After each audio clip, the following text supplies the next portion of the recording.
Kixmoth had been staring at data screens for 6 consecutive hours, and his compound eyes were starting to ache in that peculiar way that meant he'd forgotten to blink again. Around him, the Galactic Academy's computational hub hummed with its usual symphony of processors and cooling systems, a sound most researchers found soothing. Kixmoth found it mind-numbing, especially when paired with the task currently eating away at his will to live: updating the Apex species database. Bureaucracy, he'd learned over his 15 rotations at the Academy, was apparently a universal constant. It didn't matter if you were a carbon-based biped or a silicon matrix collective consciousness. Someone, somewhere, had to file the paperwork. Today, that someone was him. Routine maintenance, his supervisor had said, mandibles clicking in what Kixmoth had learned to recognize as barely suppressed amusement. Nothing complicated. Just verify the entries, process the updates, confirm the classifications. Should take you, half a rotation at most. That had been yesterday morning. Kixmoth flexed his 6 limbs, hearing the joints pop in a way that would have made a human chiropractor very wealthy, and returned his attention to the screen. The Apex species database was, in theory, a masterwork of xenobiological classification. Every known intelligent species in charted space, carefully categorized by their potential threat level, military capability, technological advancement, and, most importantly, their capacity for galactic-scale mayhem. The ranking system was straightforward enough: minimal, low, moderate, high, extreme, and the legendary Apex tier. Most species clustered comfortably in the low to moderate range. Your average spacefaring civilization, after all, was generally more interested in trade agreements and cultural exchanges than galactic domination. They'd learned to get along, more or less, because the alternative was expensive and bad for quarterly profits. Then you had your high-tier species, the Krill Collective, for instance, with their 3-meter-tall warriors and cultural obsession with honorable combat. Dangerous? Absolutely. But predictable, bound by codes of conduct that made them relatively manageable on the galactic stage. Extreme tier was reserved for the real nightmares, species that had come close to dominating known space through sheer military might or technological superiority. The Kumix Dominion had held that distinction once, before they'd mysteriously gone extinct about 2,000 rotations ago. Most historians agreed this was probably for the best. And then there was Apex Tier. Apex Tier had been empty since the database's creation 8,000 rotations ago. It was a theoretical category, really. A placeholder for a species so overwhelmingly dominant, so impossibly dangerous, that they could feasibly threaten every other civilization simultaneously. It was the galactic equivalent of a break glass in case of universe-ending catastrophe label. Nobody expected it to ever be filled. Kixmoth scrolled through the updates with the enthusiasm of someone watching paint dry in zero gravity. New species added to minimal tier. Check. Migration of the Plix Confederacy from low to moderate following their development of plasma shielding. Check. Removal of the TikTok tribes from the database entirely after they'd achieved transcendence and stopped bothering with physical reality. Check, and good for them. He was about to call it a night, or day, or whatever counted as a work cycle on a space station that never saw a sun, when something caught his attention. An anomaly in the recent updates log. Species designation: human. Origin: Sol 3, colloquially known as Planet Dirt Mudball, depending on which translation matrix you used. Date added 2 standard cycles ago. Current tier placement: Apex. Kixmoth blinked all of his compound eyes in rapid succession. A reflexive response his species had evolved to clear debris from their vision. Clearly, He was seeing things. Too many hours staring at screens. Not enough rest. Maybe those fermented fungi supplements he'd been taking were past their expiration date. He refreshed the screen. The entry remained. Species, human. Tier, apex. Oh, for the love of... Kixmoth's mandibles clicked in irritation. This had to be a prank. Some junior researcher with too much time and not enough supervision, thinking they were hilarious. It happened every few rotations. Someone would slip a fake entry into the database, usually something absurd like classifying the station's cleaning drones as a hostile intelligence or rating someone's terrible poetry as a cognitohazard. But when he checked the entry logs, his amusement curdled into confusion. The classification hadn't been entered by a junior researcher. It hadn't been entered by anyone on his team at all. The verification code belonged to the Academy's High Council Intelligence Division, the same department responsible for first contact protocols and threat assessment for the entire galactic community. This was an official entry. Kixmoth felt a creeping sensation along his carapace, the insectoid equivalent of a cold shiver. He pulled up the full species profile, expecting to find some obvious explanation. Perhaps human was a mistranslation. Perhaps Sol 3 was actually a massive hive world, and this was some kind of collective superorganism that justified the apex classification. What he found instead made him laugh out loud, a chittering sound that echoed through the empty computational hub. Population, 8.2 billion individuals, concentrated on single planet of origin. Single planet, 8 billion individuals. Apex tier. Kixmoth laughed harder. This was ridiculous. You didn't get to apex tier by cramming your entire species onto one rock in space. Apex tier was for galaxy-spanning empires, for hive minds that consumed solar systems, for ancient artificial intelligences that treated physics as a polite suggestion rather than a law. He kept reading. Government structure, 195 plus separate nation-states, multiple competing ideologies, no unified planetary authority, active military conflicts, 23 ongoing. Nature, internal. Species is currently at conflict with itself across multiple fronts. Kixmoth's laughter died in his throat. He read that line again, certain he'd misunderstood. But no, there it was, in standard galactic text. This species had achieved space travel, had been contacted by the galactic community, had been classified as an apex-level threat, and they were still fighting amongst themselves. That wasn't how this worked. That wasn't how any of this worked. Every species in recorded history followed the same basic pattern. You achieved space travel. You unified your homeworld. You joined the galactic community, and you stopped trying to murder your own kind because you realized there were far more interesting things to do in the universe. It was Civilization 101, the most basic requirement for joining the Galactic Club. These humans apparently hadn't gotten the memo. Kixmoth's mandibles clicked thoughtfully as he pulled up more data. Maybe this was some kind of clerical error. Maybe the High Council had accidentally merged two different species profiles. Maybe, first contact date, 83 standard rotations ago. Initial assessment, primitive but curious species. Technological adolescence, chemical propulsion systems, radio-based communication. No significant threat. Recommend standard observation protocols and limited cultural exchange. 83 rotations ago, they'd been rated as no significant threat. Now they were apex tier. What in the name of entropy's embrace had happened in 83 rotations?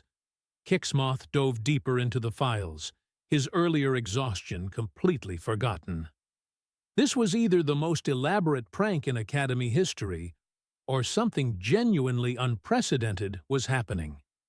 He pulled up the technological assessment logs, tracking the human development curve over the past 8 decades.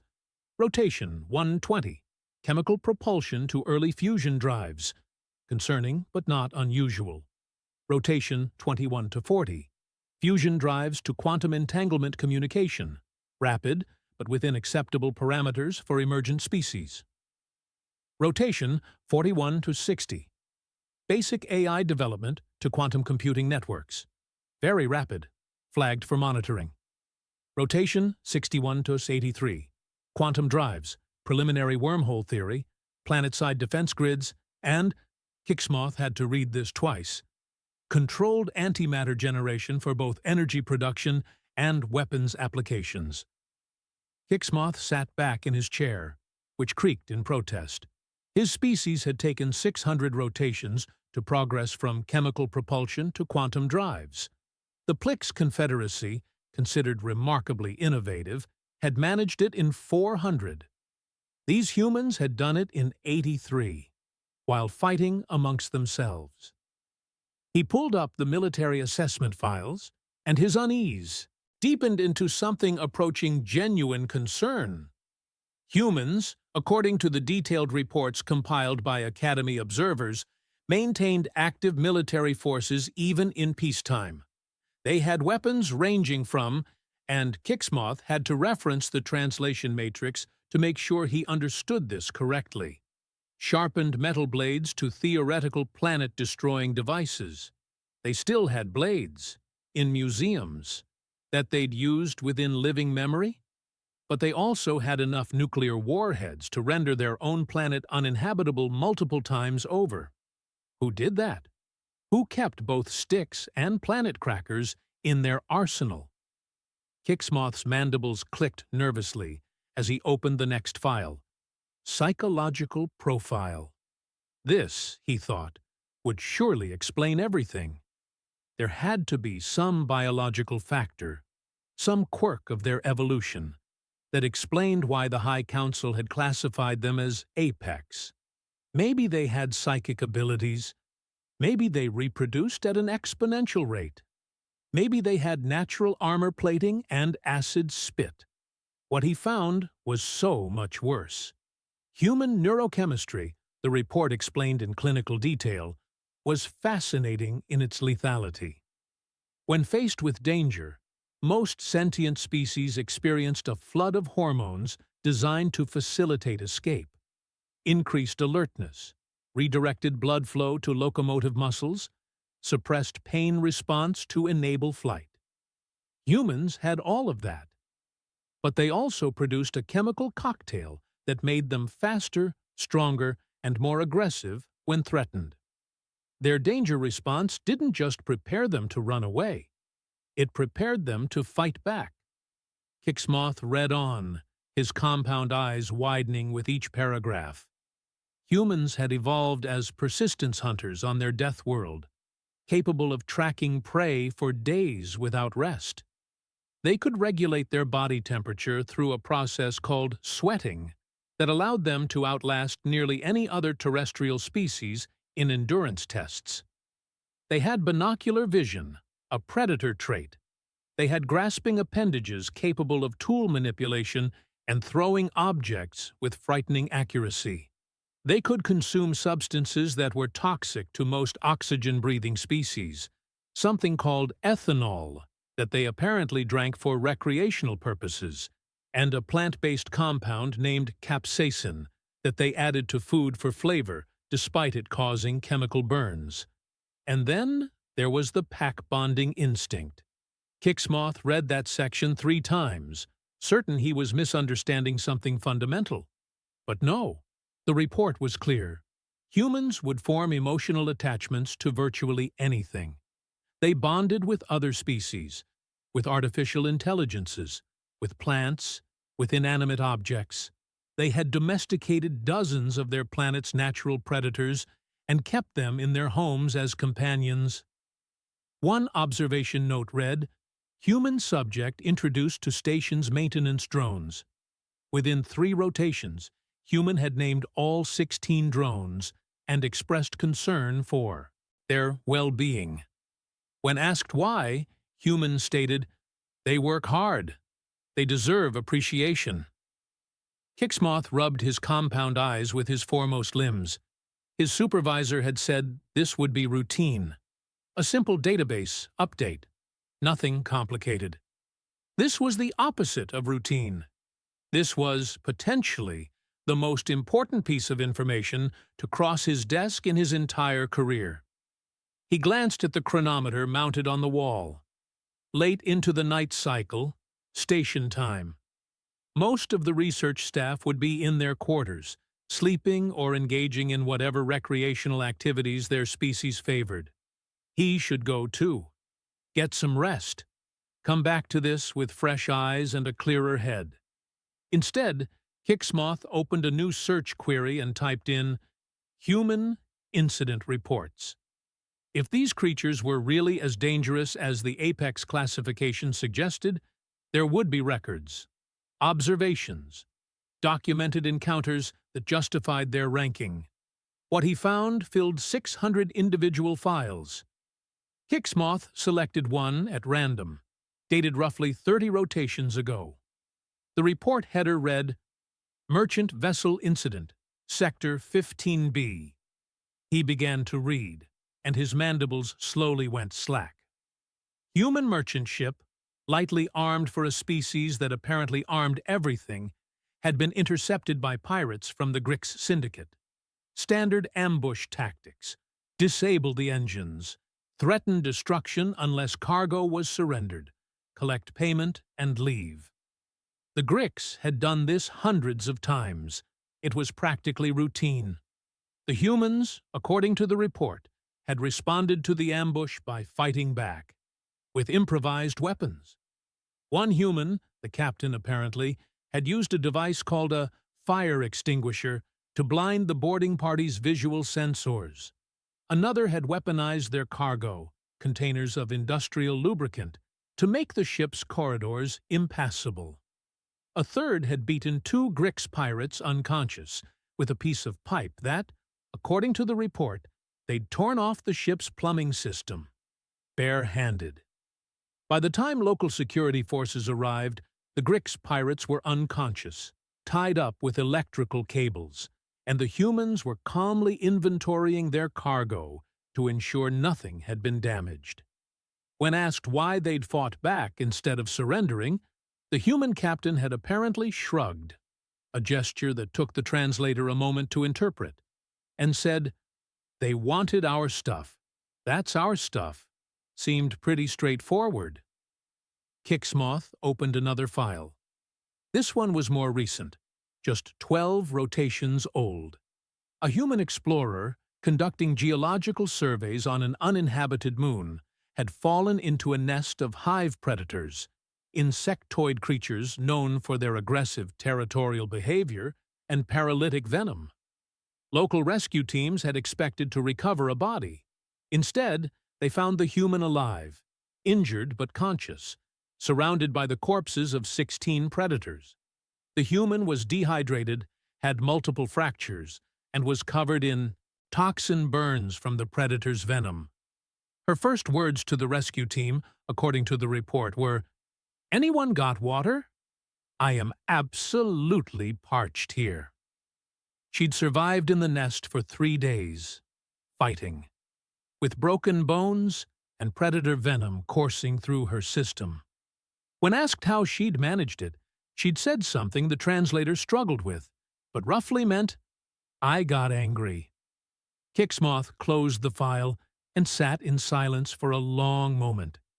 Around him, the computational hub hummed its eternal song. Somewhere in the distance, a door cycled open and closed.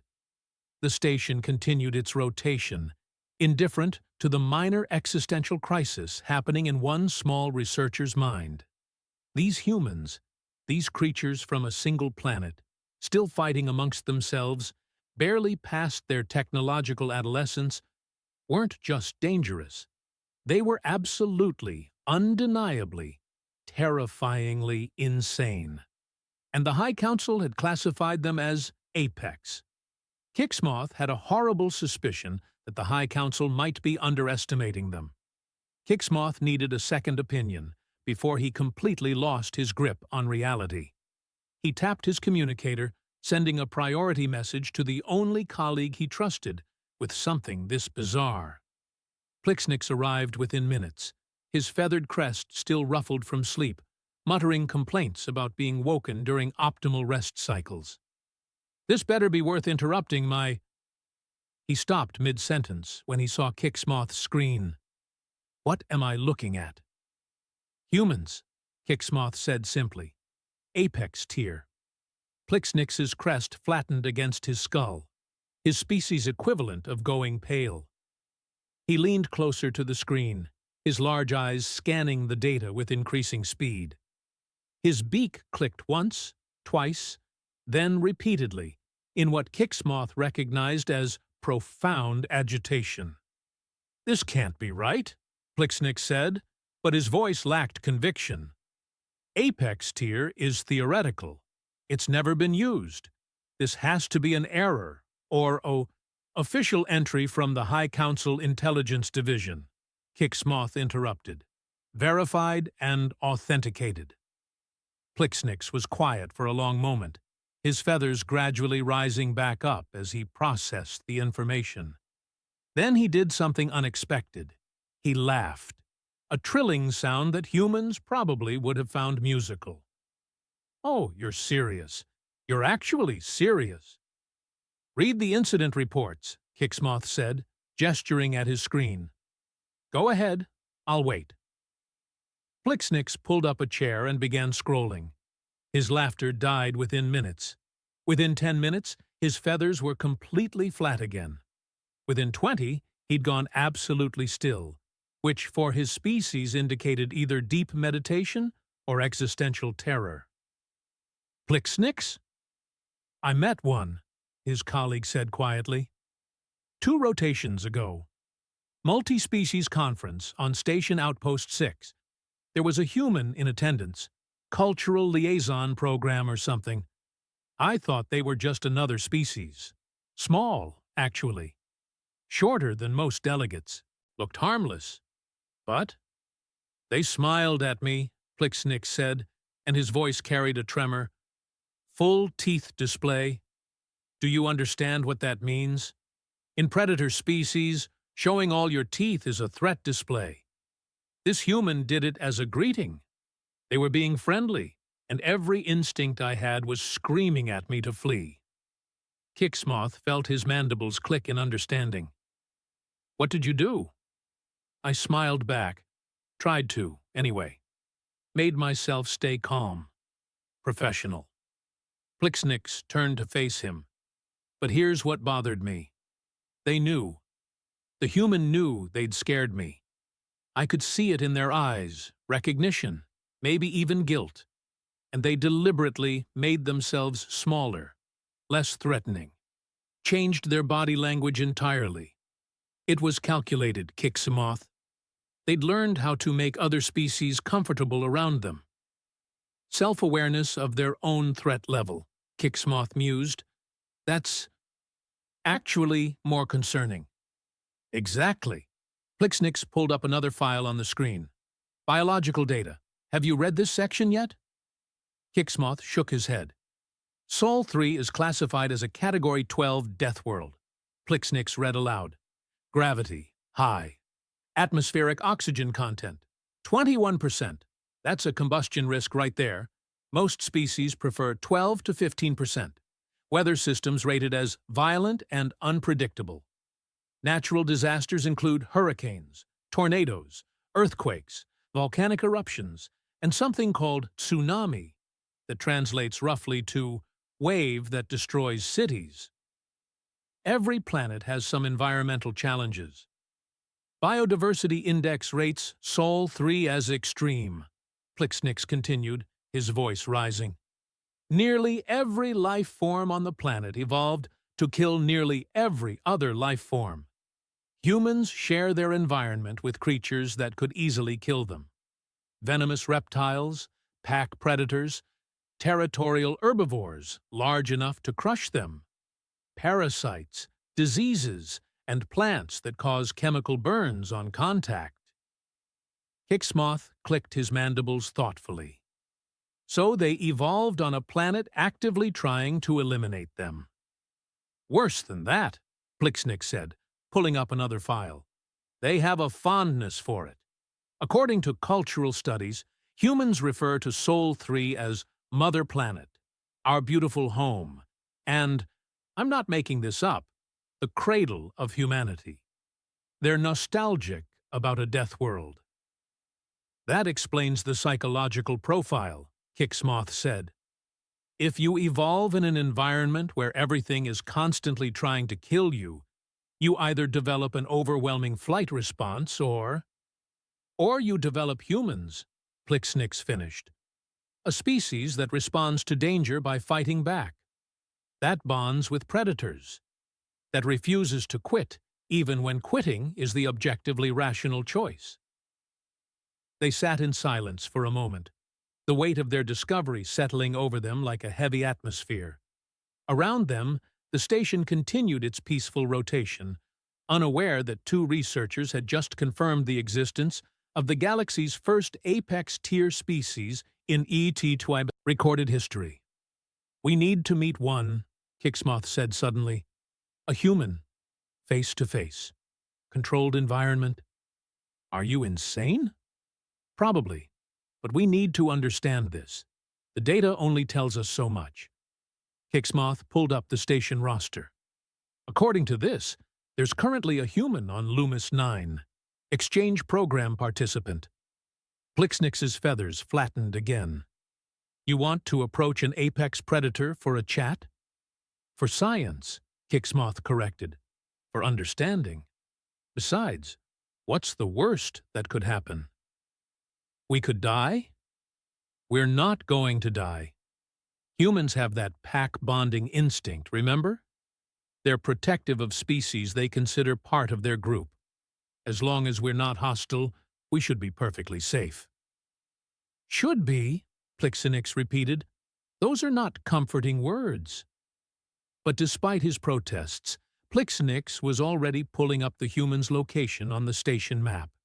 Because for all their concerns, for all the very valid reasons to leave well enough alone, they were scientists. And this was potentially the most significant discovery of their careers. Plus, Hicksmoth thought, but didn't say aloud, if humans really were as dangerous as the data suggested, it was probably better to understand them now, rather than wait for a crisis. Recreational Hub, Section M, Plixnik said, reading the location. Currently engaged in strategy games? Apex Predator plays games, Hicksmoth said. That's almost cute. Unless the games are practice, Plixnik pointed out. Combat simulations, tactical training. Only one way to find out.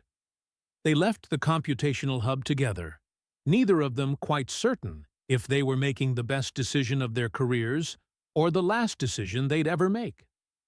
The recreational hub of Loomis 9 was designed to accommodate over 200 different species' ideas of relaxation, which meant it was a chaotic mess of competing environmental zones, atmospheric regulators, and what the station designers optimistically called universal comfort features. In reality, it was too cold for heat-loving species, too warm for ice dwellers, too bright for cave-evolved beings, and too dim for species that navigated by light spectrum. But it had games, food dispensers, and comfortable seating, which apparently was enough. Hicksmoth spotted the human immediately, which surprised him given how unremarkable they appeared at first glance. Shorter than most species present, maybe 1.5 meters tall, with a lean build, dark hair cropped close to the skull, and wearing the standard-issue station jumpsuit in a shade of blue that did nothing for anyone's complexion, carbon-based or otherwise. What had drawn his attention was the crowd. The human, Kai, according to the station roster, was seated at a gaming table surrounded by observers. Across from him sat a krill warrior, easily 3 times his mass, with chitinous armor plating and mandibles that could crush durasteel. The krill were high-tier species, warriors, by culture and evolution, infamous for their strategic prowess and competitive nature. The krill warrior was losing. Badly. "Void, take it," the krill growled, his translator rendering the words with appropriate frustration. "How did you see that coming?" Kai's response was cheerful, almost musical in its lightness. "Pattern recognition, mostly. You favor aggressive openings but commit too early. Leaves your flanks exposed." "My flanks are never exposed." "They were that time." Kai moved a game piece with a casual flick of their fingers, those remarkably dexterous hands that could apparently tear pipes off walls when motivated. "And that time. And yeah, that time too." The krill made a sound like grinding metal, studying the board with increasing agitation. Kixmoth noticed that several other krill in the crowd were watching intently, their postures suggesting they were learning from their companion's defeat. Tactical assessment. Combat analysis. They were treating this game like a military exercise. Kai, meanwhile, looked relaxed, almost bored. "Are we actually doing this?" Plixnix whispered, his feathers pressed flat against his body. Before Kixmoth could answer, Kai turned and looked directly at them. Those eyes, binocular vision, predator eyes, focused with unsettling precision. And then Kai smiled, all teeth showing. "Hey there," Kai called out, waving them over. "You two look like you need something. Want to join the next round?" Every instinct Kixmoth possessed screamed at him to leave, to run, to get as far from this apex predator as possible. Instead, he forced his legs to carry him forward, mandibles clicking nervously. "We're conducting research on the species database. We hope to speak with you, if you have time." "Oh, sure. Always happy to help with research." Kai stood. Fluid movement, economical, the kind of grace that came from perfect body awareness, and extended a hand.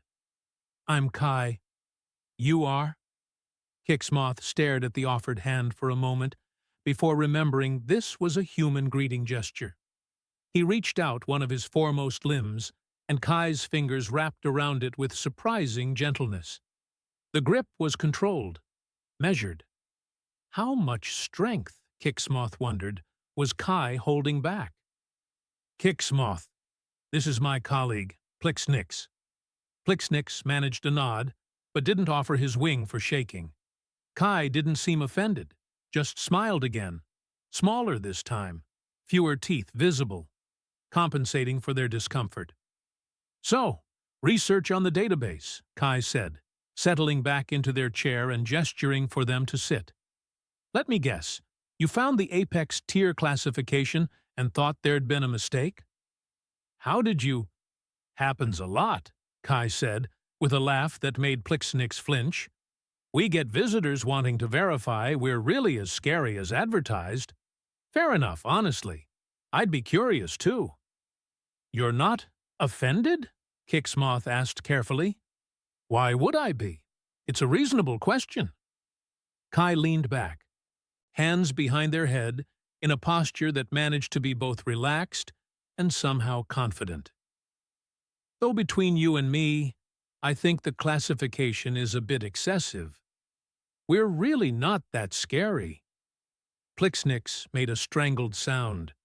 Kixmoth found his voice first. "Your planet is classified as a Category 12 death world."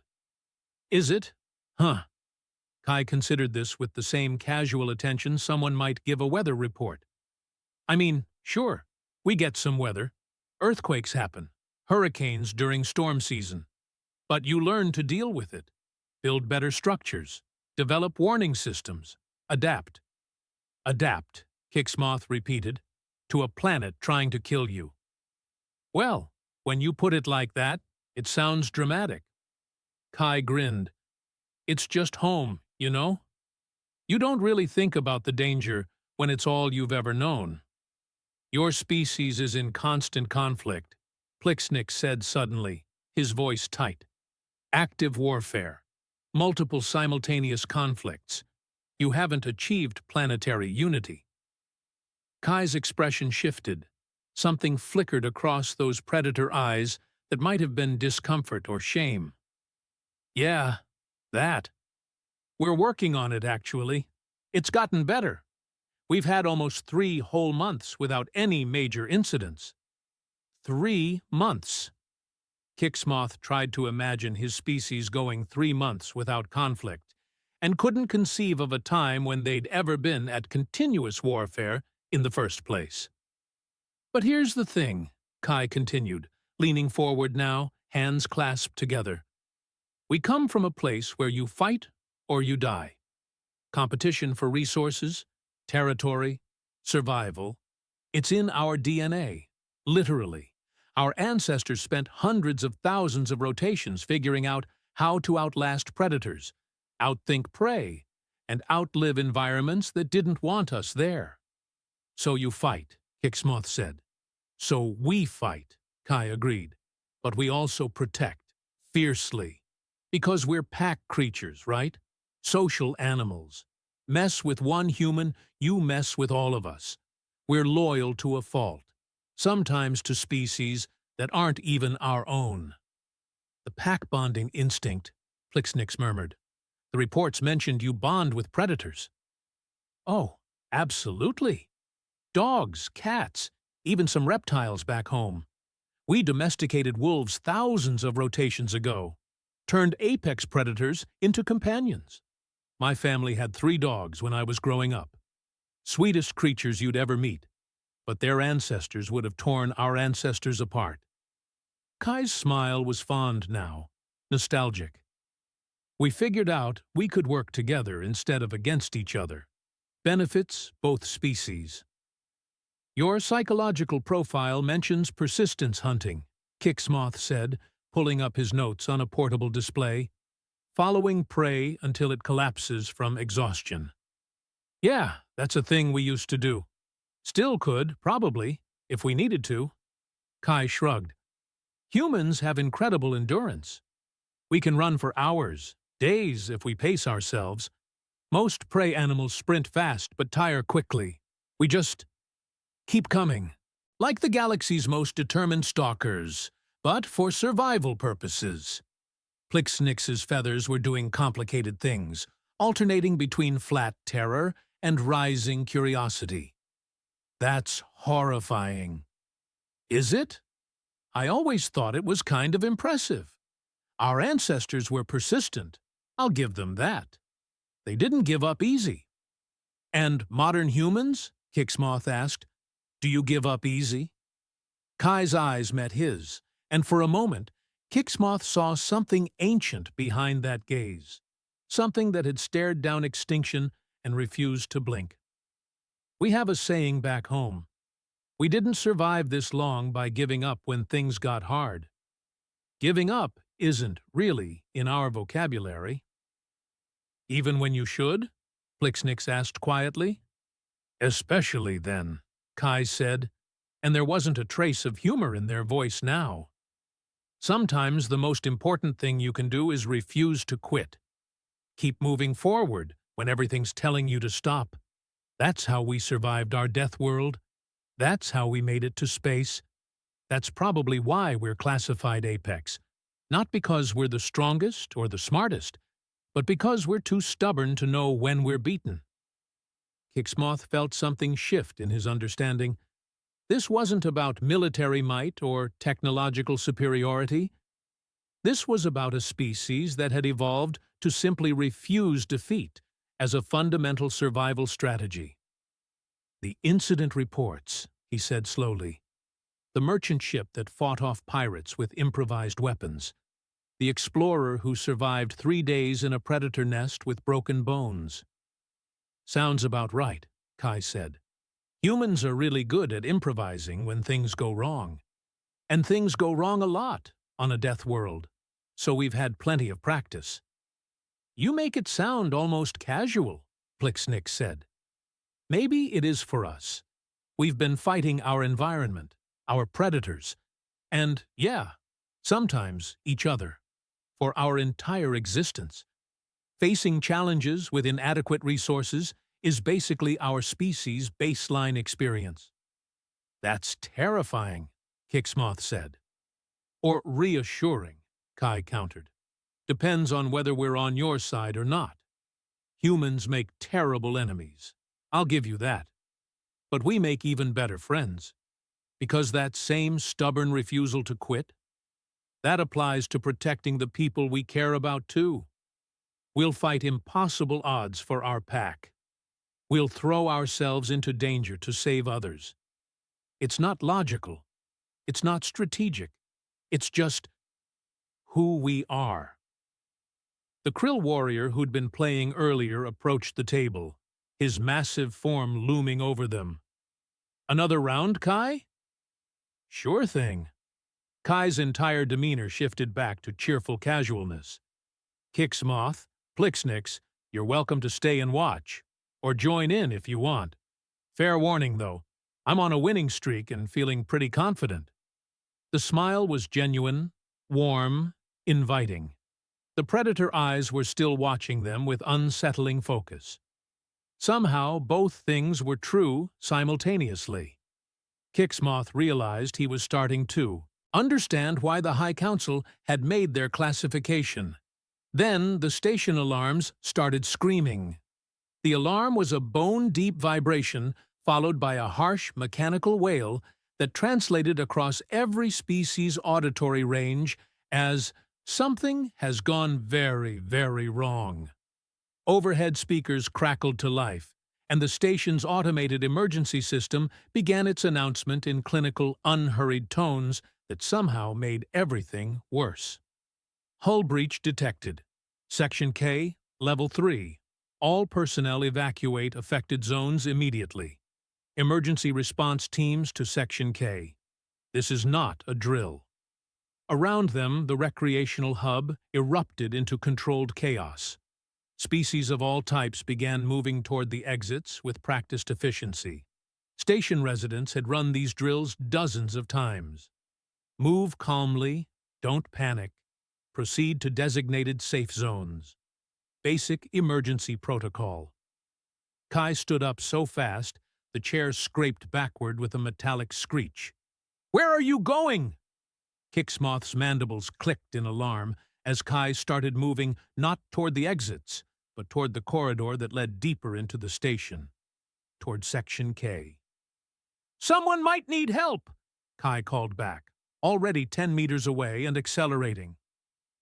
The emergency teams will handle it, Plixnix shouted, his feathers standing completely on end now. You're supposed to evacuate. But Kai was already gone, disappearing around a corner with a speed that Kixmoth's data-focused mind automatically catalogued as faster than should be possible for their size and build. That death world gravity, he realized, that persistence hunter endurance.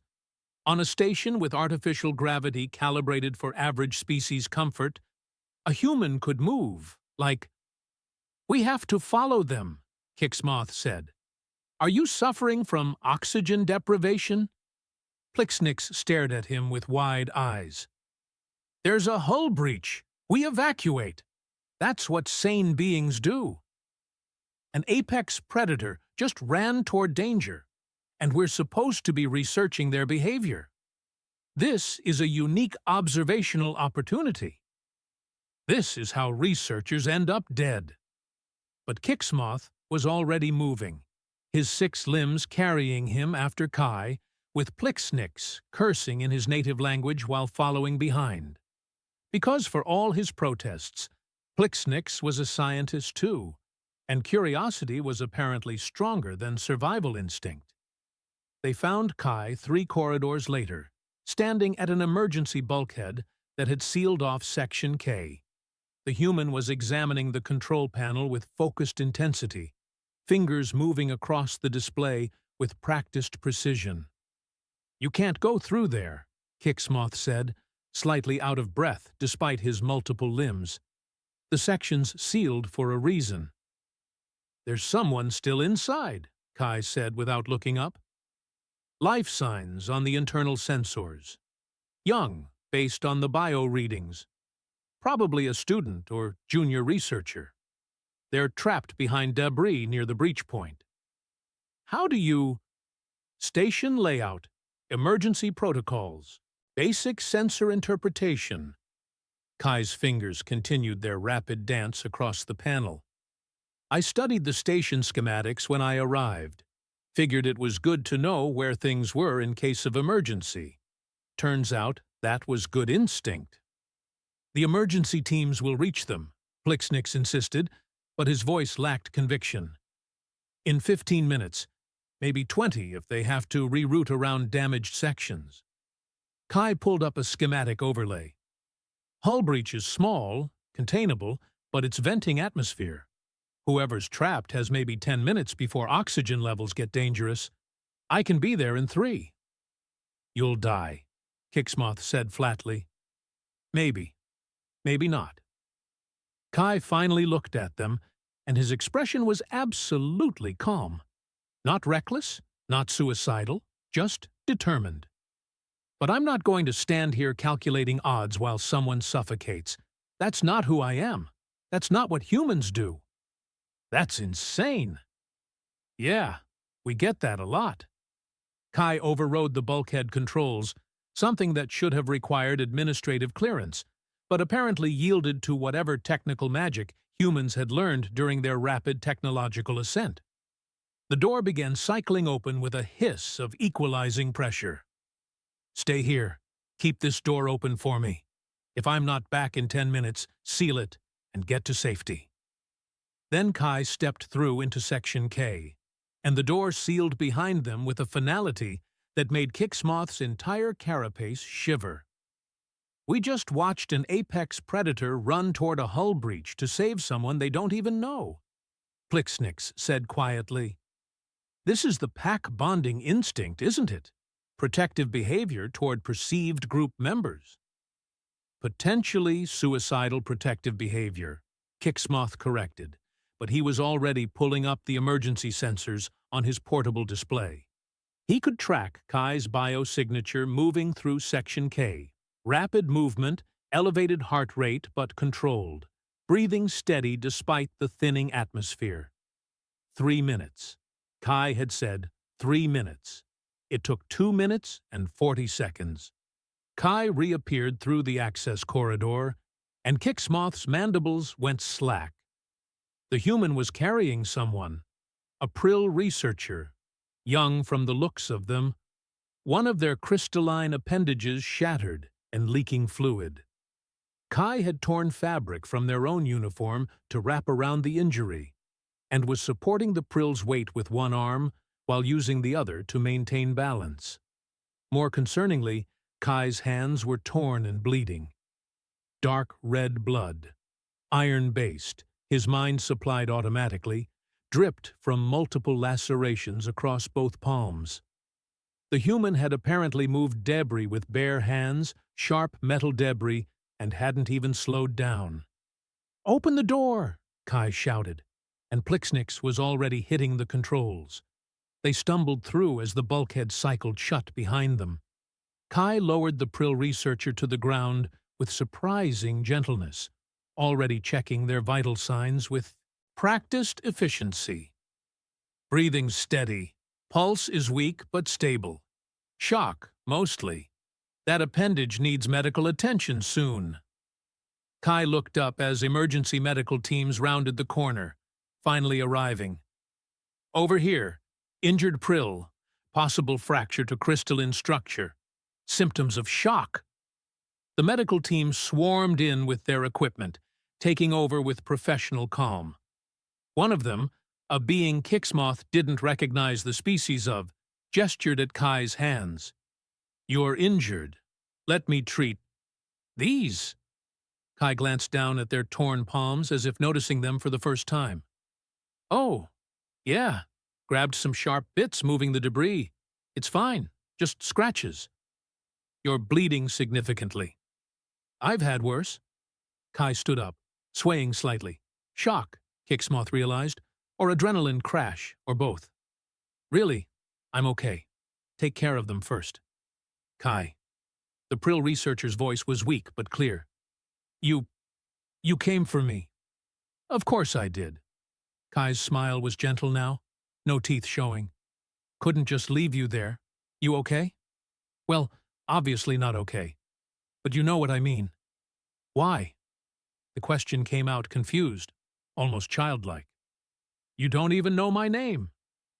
Didn't need to know your name to know you needed help.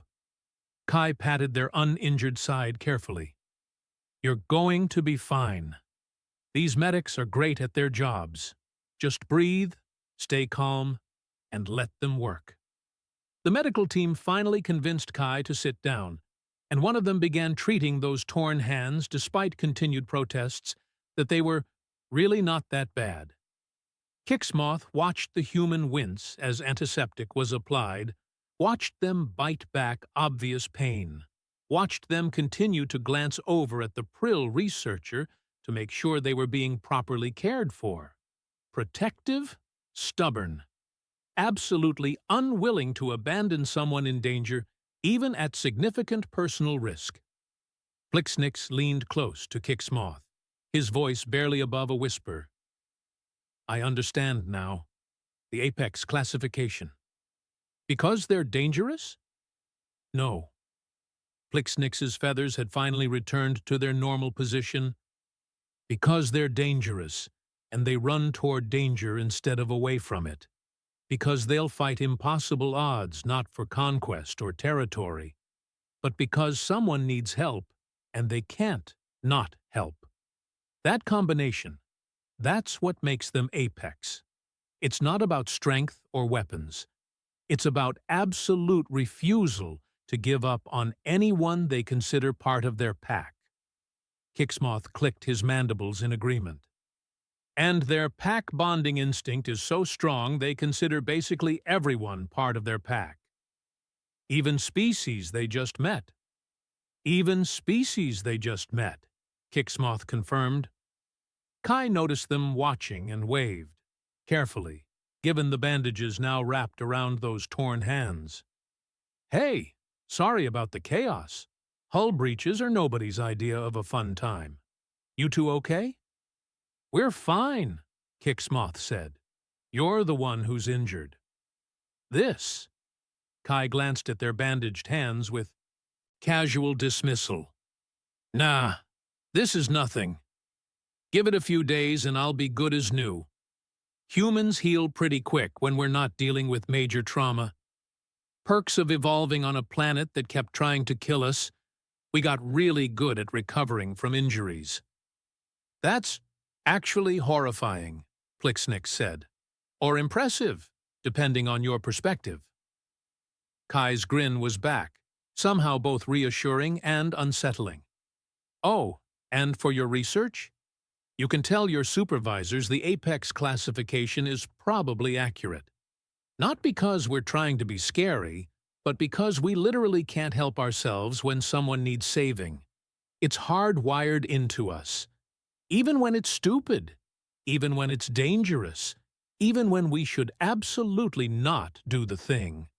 We're going to do the thing anyway, if it means helping someone. Kixmoth pulled out his datapad, making notes with trembling limbs. Noted.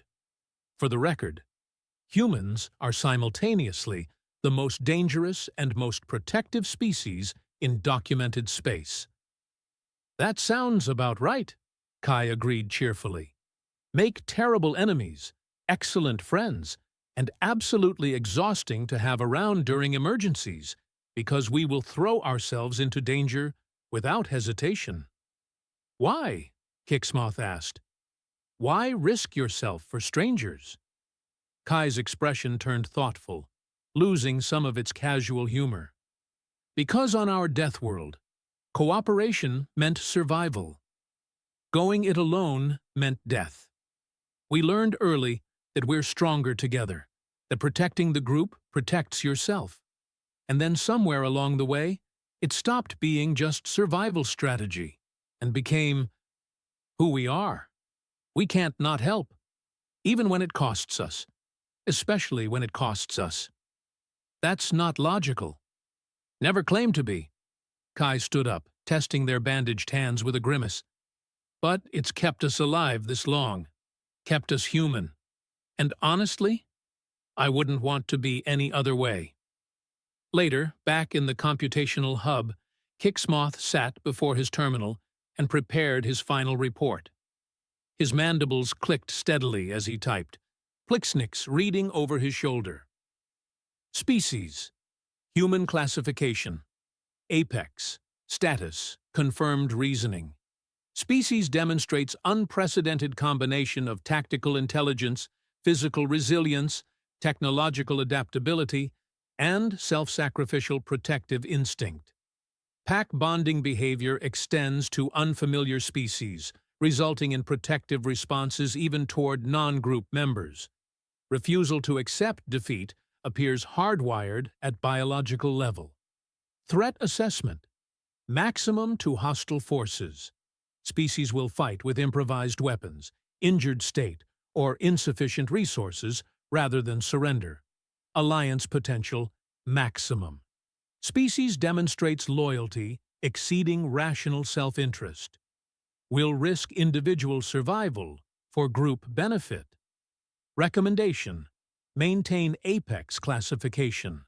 Encourage diplomatic relations. If military conflict becomes necessary with humanity, recommend immediate surrender as alternative strategy. Kixmoth paused, then added one final note. Personal observation. Apex classification not awarded for capacity to destroy, but for absolute refusal to abandon allies regardless of cost. Humanity's greatest weapon is not technology or physical capability. It is hope, the genuine belief that impossible odds can be overcome through determination and refusal to quit. This makes them perhaps the most dangerous and most valuable allies in known space. Conclusion: we should be grateful they're on our side. He submitted the report and leaned back in his chair. Somewhere on this station, an apex predator was probably already back to playing strategy games, torn hands and all, smiling at strangers and making them uncomfortable while simultaneously making them feel safer than they'd ever felt before. Apex classification, Plixnix murmured. They really earned it. They really did, Kixmoth agreed. And in the grand database of the Galactic Academy, the entry remained, human, tier, apex. Nobody would question it again.